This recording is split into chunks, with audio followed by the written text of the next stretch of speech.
अऊज़ु बिल्लाहि मिनश्शैतानिर्रजीम बिस्मिल्लाहिर्रहमानिर्रहीम।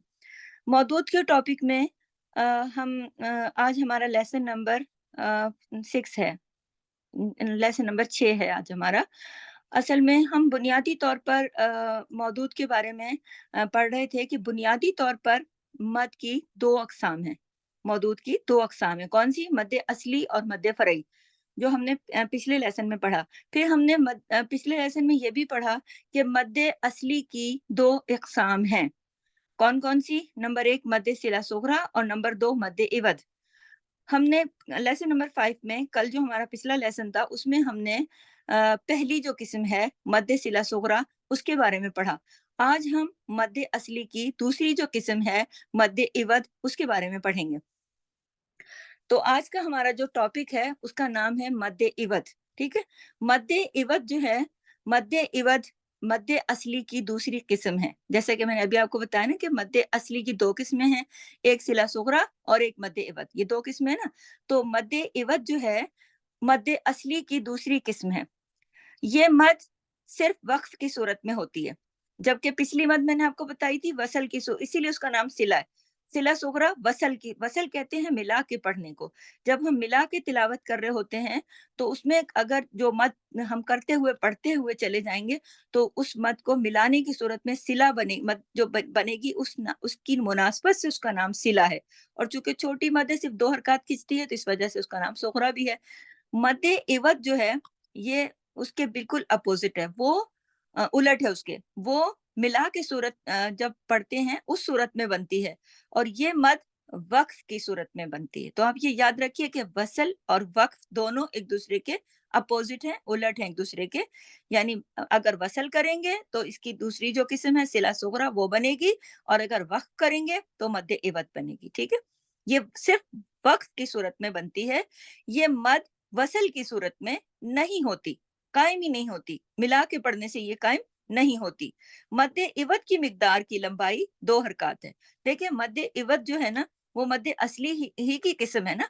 तो मद्दे असली में जैसे मैंने आपको बताया कि हुरूफ़ मद्दा हैं, हुरूफ़ लीन है, सब 2 हरकत खींचते हैं और मद्दे सिला सुग़रा भी 2 हरकत। तो ये उसी मद्दे असली ही की दूसरी किस्म है, तो ये भी इसकी खींचने की जो मिक़दार है, लंबाई की जो मिक़दार है, वो भी 2 हरकत है। तो नाम के हिसाब से अगर देखा जाए तो कसर में आती है। ठीक है? जब आगे अगला पॉइंट देखिए नंबर 5 कि जब 2 ज़बर की तनवीन पर वक़्फ़ किया जाए। जैसे मैंने आपको पिछले लेसन में पढ़ाया था ना कि 2 ज़बर की तनवीन होती है, 2 ज़ेर की, 2 पेश की, उसे हम तनवीन कहते हैं।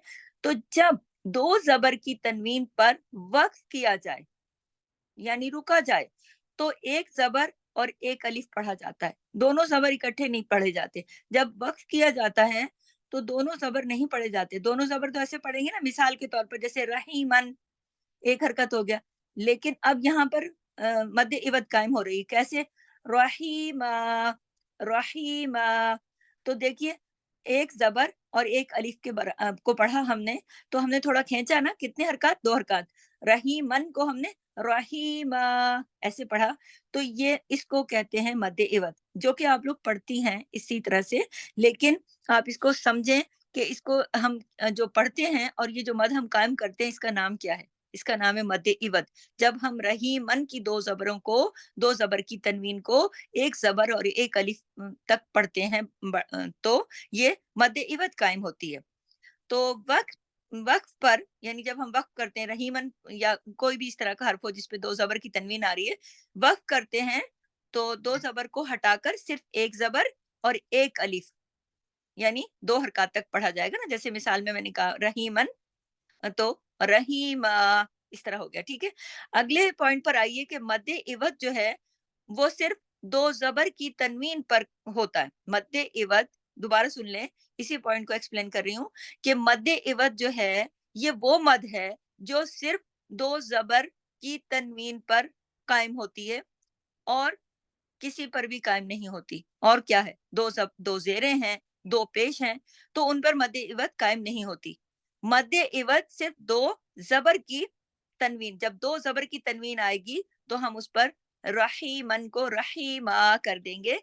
जब भी इस तरह के किसी भी लफ्ज़ पर, कोई भी लफ्ज़ हो जिस पर 2 ज़बर की तनवीन हो और हम वहाँ वक़्फ़ करें, ملا کے پڑھنے میں نہیں ہوگا، وقف کریں تو ایک الف اور ایک زبر پڑھی جائے گی، یہی مد عوض ہے۔ مد عوض صرف دو زبر کی تنوین پر ہوتی ہے، دو زیر اور دو پیش کی تنوین پر مد عوض قائم نہیں ہوتی، ٹھیک ہے۔ اگلے پوائنٹ پر آئیے، نمبر 8 ہے مد عوض کی استثنائی صورت یہ ہے۔ دیکھیں جیسا کہ میں نے آپ کو بتایا تھا نا پچھلی مد پڑھاتے ہوئے، مد صلہ صغریٰ پڑھاتے ہوئے میں نے بتایا تھا کہ قرآن پاک میں دو جگہوں پر یہ مد کی جو استثنائی صورتیں، اسی طرح سے جس طرح صلہ صغریٰ کی استثنائی صورتیں تھیں، بالکل اسی طرح سے مد عوض کی بھی استثنائی صورت ہے، یعنی کہ حالات تو وہی ہیں سارے، جیسا کہ ہم کہہ رہے ہیں کہ یہ دو زبر کی تنوین پر ہوتی ہے، حالات تو وہی ہیں، لیکن کچھ جگہوں پر استثناء حاصل ہے، یعنی کچھ جگہوں پر، اب وہ کون سی جگہ ہیں؟ اگلا جو ہمارا پوائنٹ نمبر 9 ہے وہ جگہ ہے تا مربوطہ۔ تا مد عوض کہاں پر مد عوض کو استثناء حاصل ہے؟ تا مربوطہ پہ۔ تا مربوطہ کون سی تا ہوتی ہے؟ گولتا، گولتا۔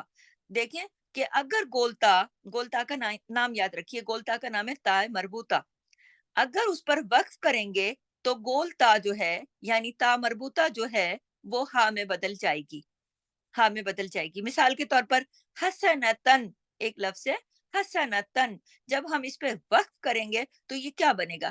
حسنہ، حسنہ۔ دیکھیں نا، اب یہاں پر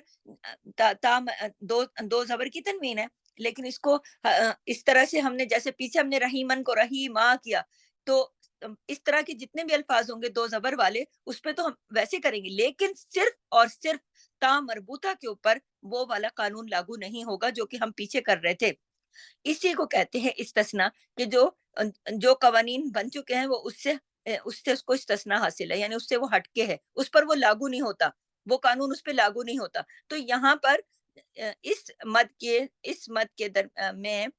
کے سلسلے میں تائے مربوطہ پر اگر وقف کیا جائے تو گول تا یعنی تائے مربوطہ ایک الف اور ایک زبر کی طرح نہیں پڑھی جائے گی، بلکہ یہاں پر قانون چینج ہو رہا ہے۔ یہاں پہ کیا ہو رہا ہے؟ تا مربوطہ پر اگر وقف کریں گے تو تا مربوطہ ہاں میں بدل جائے گی۔ مثال کے طور پر حسنتن جو ہے وقف کرنے کی صورت میں حسنہ ہو جائے گا، اسی طرح زکاتن جو ہے وہ زکا ہو جائے گا، ٹھیک ہے۔ وہ اس طرح نہیں ہو جائے گا کہ زکاتا، ایسے نہیں ہو جائے گا، زکاتن زکا۔ تو آپ یہ دیکھیے کہ اس صورت میں جب یہ والی شکل ہوگی، کون سی شکل؟ تائے مربوطہ۔ تائے مربوطہ کون سی تا ہے؟ گولتا۔ اگر اس صورت میں ہو جائے دو زبر کی تنوین اور ہمیں وقف کرنا پڑے تو پھر مد عوض قائم نہیں ہوگی۔ یہ ہمارا لاسٹ جو پوائنٹ نمبر 10 ہے۔ تو آپ اس سارے پوائنٹس کو اپنے ذہن میں رکھیے، اور اس کے بعد ہم نے نیچے چارٹ بھی آپ کو دکھایا ہے مد عوض کا، آپ اس چارٹ کو بھی غور سے دیکھیے گا۔ اس میں بھی یہی چیزیں واضح کی گئی ہیں کہ مد عوض کی مقدار جو ہے وہ 2 حرکات ہے، اور یہ صرف فتحتین، فتحتین کہتے ہیں دو زبر کی تنوین کو، اس پر ہوتی ہے، اور یہ صرف وقف کی صورت میں ہوتی ہے، یہ وصل کی صورت میں نہیں ہوتی، یعنی صرف وقف کریں گے تو یہ مد قائم ہوگی، ملا کے پڑھیں گے تو یہ مد قائم نہیں ہوگی۔ پھر یہ کہ جب یہ اس پر دمتین ہو، دمتین کہتے ہیں دو پیشوں کو، اور جو دو زیر ہے، دو کسرتین ہیں، اس پر بھی یہ یعنی دو کسرتین ہوں گے تو اس پر بھی نہیں ہوگی۔ اسی طرح تائے مربوطہ پر وقف کرنے پر یہ مد قائم نہیں ہوگی۔ مثال کے طور پر جس میں نے پہلے بتایا، حسنتن کو حسنہ پڑھیں گے، حسنہ، آخر میں ہاں میں بدل جائے گا۔ تو یہ ہے مد عوض۔ تو آپ اس کی اچھے سے تیاری کریں، اور اس کی تمام جتنے بھی پوائنٹس ہیں ان کو نوٹ کریں، اور اس کی 5 مثالیں تلاش کر کے اپنے ہوم ورک میں لکھیں۔ سبحانک اللہم و بحمدک، نشہد ان لا الہ الا انت، نستغفرک و نتوب الیک۔ السلام علیکم ورحمۃ اللہ وبرکاتہ۔ جزاک اللہ خیر۔